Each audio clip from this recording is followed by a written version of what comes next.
What's up, Husker Nation, and welcome back into the Play the Fight Song College Football Show, the Nebraska side of things. It's been a while since we've talked. Sorry, I'm a little bit late this week. As you can see, got a new look to the studio, moved places, so I'm in a new spot, new look to the show. Hopefully it looks good. Let me know your thoughts on it. If you want them, drop them in the comments. Let's hit the like video to start off tonight's show. We're going to talk a little bit on the UCLA game. Unfortunately, I know nobody wants to talk about it. It feels like old news by now, and everybody's kind of at that emotionally drained state yet again. But then we're going to talk leading into the bye week. Obviously, we add a huge coaching analyst piece today in Dana Holgorsen, which will break down a little bit about his offensive ranks in the past. And then we're going to talk on our offensive ranks as a whole.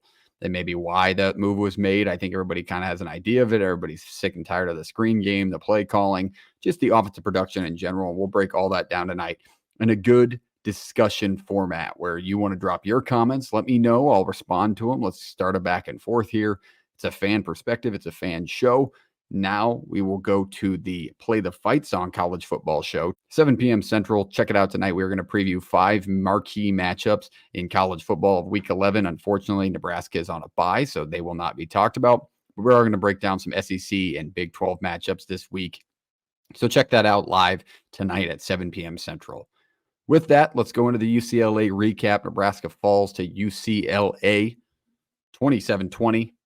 Unfortunate series of events yet again for Nebraska fans, the best fans in college football, undoubtedly, because we have done this for what feels like probably the better part of the last decade, definitely during the bowl drought. But it's just been a dragging experience as a fan because we keep showing up. We keep building the hype in the preseason and the offseason. Nobody has more hype around it. But it's almost like we start looking forward to the offseason because then we can get that kind of talking smack ground back. But when you lose to 2-5 UCLA, who, don't get me wrong, was a more talented football team than people thought. I thought we could control the game well and run the ball better than we did. We just didn't do that. Obviously, the turnover game killed us, which we'll look into maybe statistically. But overall, just it's a dismantling loss for the fan base. Hopefully, it's not a dismantling loss for the room and the group. I know Ty Robinson came out and said he's not going to let that happen. But there's a small part of me, and you can correct me if I'm wrong in the comments. Let me know your thoughts. But those guys are good. Those 5th, 6-year seniors, they've been in the program for a long time. They've seen a lot of stuff. They've stuck with Nebraska, which I appreciate them for that reason alone. But there's also, it's like losing's in their blood. Now, I'm not calling them losers as a human being, but they just lose more consistently than most. And they're still in the program and they're making an impact, but Nash was terrible this weekend. They've just had these fallbacks, and it's almost like we just need a clean slate. I'm not telling them to transfer, quit, do whatever, because a lot of those guys will have opportunities to play on Sundays, especially Ty Robinson himself. But it just feels like there needs to be a clean, wiped slate, because I don't know what the mood is in that room, but we came out flat. I thought we looked flat to start the game. We let them punch us in the mouth, let them put an 8-minute drive together when that's who Nebraska wants to be. They only get 3 out of it. Then we go 3 and out in 30 seconds, throw our defense back out there, and they give up a touchdown drive.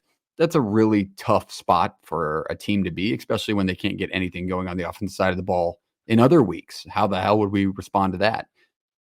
I want to make it clear, and this might be my little rant segment before we go into more of a picture of UCLA. It shouldn't be hard to be successful at Nebraska. It shouldn't be. You have endless resources. You have the entire state behind you. Government-wise, it's hard to say any politics involved, but the funding, the athletic funds, the collectives, you have really deep pockets for an NIL collective in which most people don't have. I mean, we have a salary-based program, so everybody's getting paid a little bit. The top players are making millions of dollars, 6 figures at minimum, 7 figures if you're Dylan Rhule over his time at Nebraska. You have deep coaching pockets, deep spending pockets. Marcus Satterfield's getting paid $1.4 million. Just to put that in perspective, Chip Kelly at Ohio State makes $2 million. Granted, this is a $600,000 difference, but Ohio State's ranked number 3 in the country and was on the college football playoff show tonight, and Marcus Satterfield is yet again on the hot seat. I think I gave Marcus Satterfield a little bit more of a benefit of the doubt than most did, because I wasn't as critical or crucial on him when he first came in, because South Carolina fans did plague Nebraska fans' minds on social media, message boards, let him know, hey, this guy sucks. They had their former opinion, which is why he left where he did. So some Nebraska fans out there had a pre-existing opinion before the season even started under year one. Now we're at the point where he has the talent on the field. We're not seeing the development or the play calling. I even gave him a pass last year because I truly didn't think we had that much talent on the field. We got so banged up with injuries.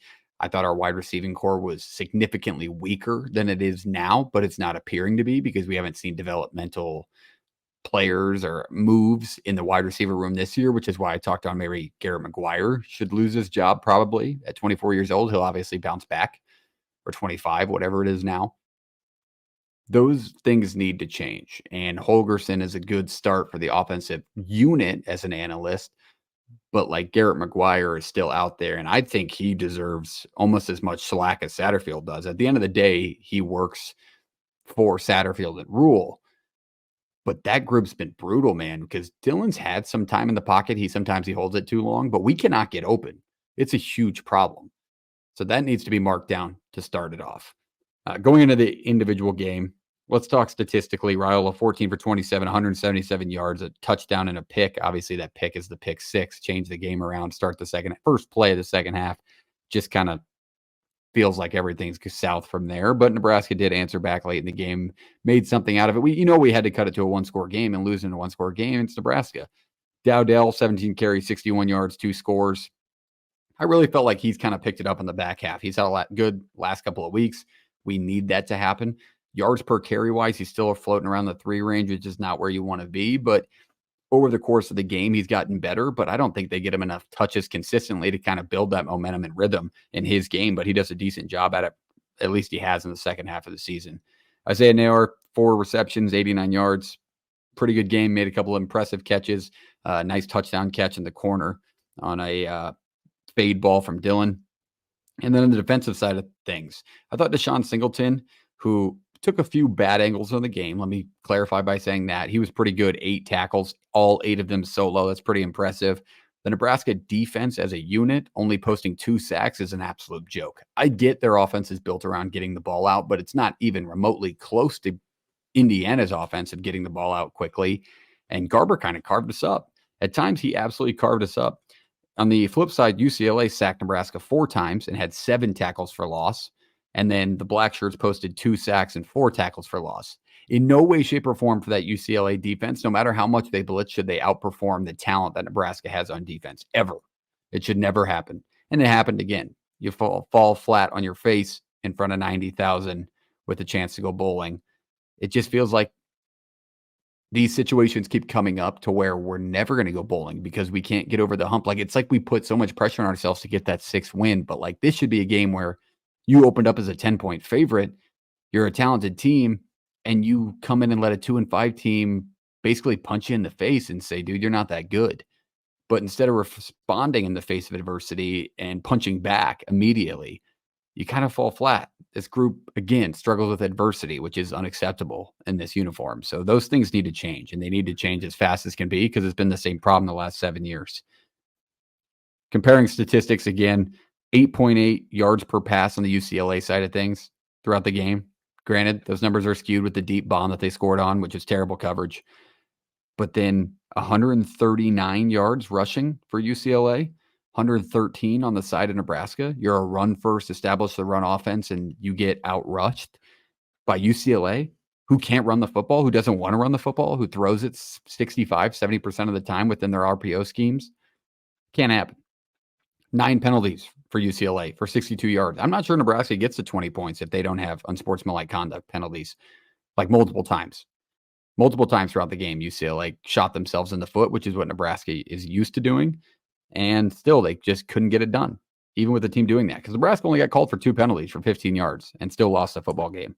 You lose the turnover battle 2-0, the pick 6, and then the pick at the end. The pick 6 seems like the killer. I'm not sure what the reads are on those. Those things will get better with his age, I'm sure.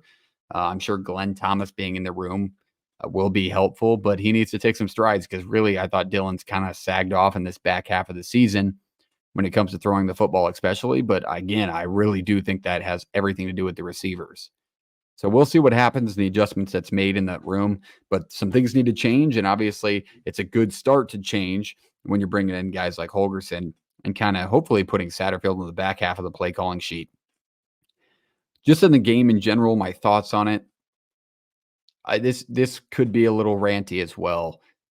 I don't know why this fan base continues to roll through coaches. I get that Marcus Satterfield has kind of earned the spot he's in. And Garrett McGuire, I can hear that conversation. Obviously, I'm one of the ones who start that conversation. But I've seen a few people out there talking about getting rid of Rhule, or Rhule's not the guy, or he's Scott Frost 2.0. Holy shit, man. We gave Frost 4 years, and we're going to give Matt Rhule 1.4 years. And we're going to be like, yep, hit the road, Jack. You got beat by a UCLA team who has recruiting abilities light years beyond anybody else that's bad, like Rutgers and Maryland. If you're getting beat by them at 2-5, then you can kind of have that conversation. But UCLA, we talked about it last week.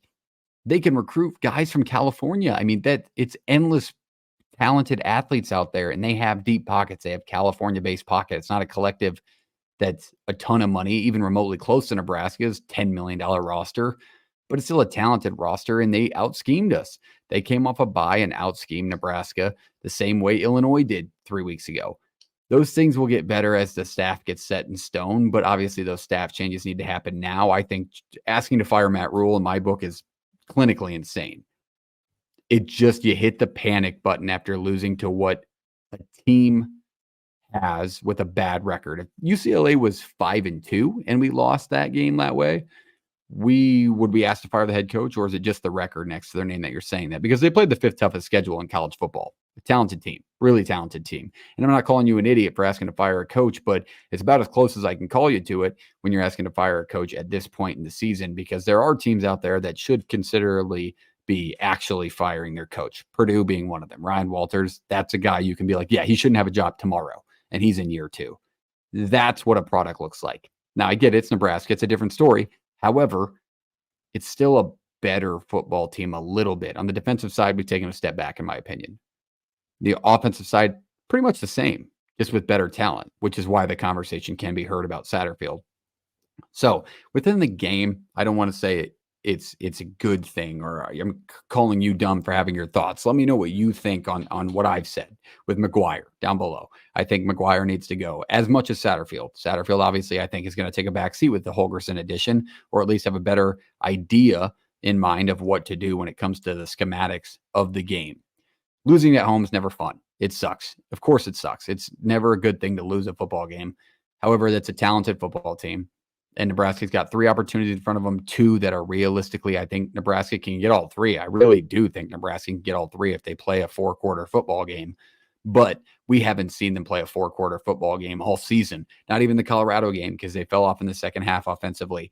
But the group and the unit as a whole has just gone down throughout the season, which is not what you want to see, obviously.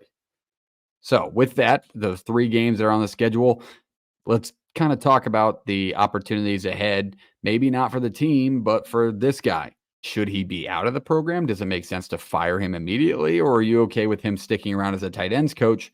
Because we obviously have an interim tight ends coach right now, being a part of the room so you don't lose the group, anybody who's made connections with him throughout the season. Because whether or not you want to admit it, as a coach, you kind of create connections with players and they'll go to bat for you. I don't know if Satterfield's the type of guy that anybody would go with him, to be honest with you, because he doesn't really scheme up anything to put anybody in the spotlight. But it's never a good idea, in my opinion, in the spot that Nebraska's in, to get rid of somebody and maybe have a chance to lose the room more than you've already lost them. Because obviously Dylan's had some issues on the back half. But with that being said, I think Satterfield's going to take that back seat. And the new guy, Dana Holgorsen, who we'll talk about, has an opportunity here to maybe get himself a full-time job, maybe not as an analyst. But let's talk about Nebraska's offensive ranks. Nebraska's offensive ranks this season under Marcus Satterfield as the offensive coordinator, 96th out of 134 teams in points per game, 22.3 points per game. 95th out of 134 teams in yards per game, total. Nebraska averages 4.8 yards per play. which he said he wants to be between 4 and 6. That's 116th in the country out of 134 teams. Red zone scoring offense. Nebraska scores in the red zone 68% of the time. Sounds pretty good, right? It's not. It's 129th out of 134 teams. Maybe it helps the people who aren't on the Satterfield train, fire Satterfield train, which are few and far between, to maybe understand what the rest of the country is doing, because this is a guy getting paid $1.4 million. He's a top 15, top 20 to be safe, paid offensive coordinator in college football. And these are the kind of stats that his offense is rolling out. Nebraska's rushing game, 3.4 yards per rush with 4 quality backs. Maybe not standout star backs, but quality backs. 114th out of 134 teams. Nebraska averages 122 rushing yards a game. And for being a team that talks about establishing the run, being more physical, out-physicaling, basically wearing and tearing the defense down through the running game, 122 yards a game earns you the 100th best spot in the country out of 134 teams. So all of those ranks, which the closest to being good is 95 out of 134, is what people are talking about when they talk about getting rid of Marcus Satterfield. So it's a conversation that needs to be heard, probably a move that needs to be made, and maybe the Holgorsen move is just the start of it. So to finish out tonight's show, let's talk about Dana Holgorsen. I like this ad. I really do, because I never think another voice in the room hurts. Whoever can talk about it, break it down. It's another set of eyes on it where you can be like, no, this is dumb. We need to do this with the receivers. Hey, 24-year-old receivers coach, we need to do this. This is what they need to improve on. This route, these schematics suck, right? We have too many crossing routes, too many guys in the same area. Why are our guys not getting separation? Because it's not the catching the ball is the issue. Jamal Banks has a bad drop against UCLA, but that's not been a consistent issue throughout the year. It's literally not being able to throw the ball or having to throw it away or getting sacked. But we had no schemes to answer outside of a screen, because I know Rhule said that, but we have no schemes to answer a heavy blitz defense. How the hell are you going to be successful in the Big Ten? Hopefully Holgorsen can draw some of those up. But Dana Holgorsen, looking at the past stats, his passing offense was top 40 in the country every year from 2020 on. So he has that experience. He knows how to throw the ball. In 2019, his team averaged 30 points a game, scoring-wise. 2021, 36 points a game. 2022, 36 points a game. 2023, 30 points a game. 30 and up for 4 years.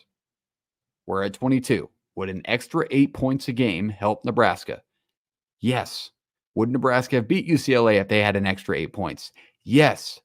So yeah, it's a good move. It makes sense on paper. Like I said, it's never bad to have another voice in the room, another experienced voice, a winning voice.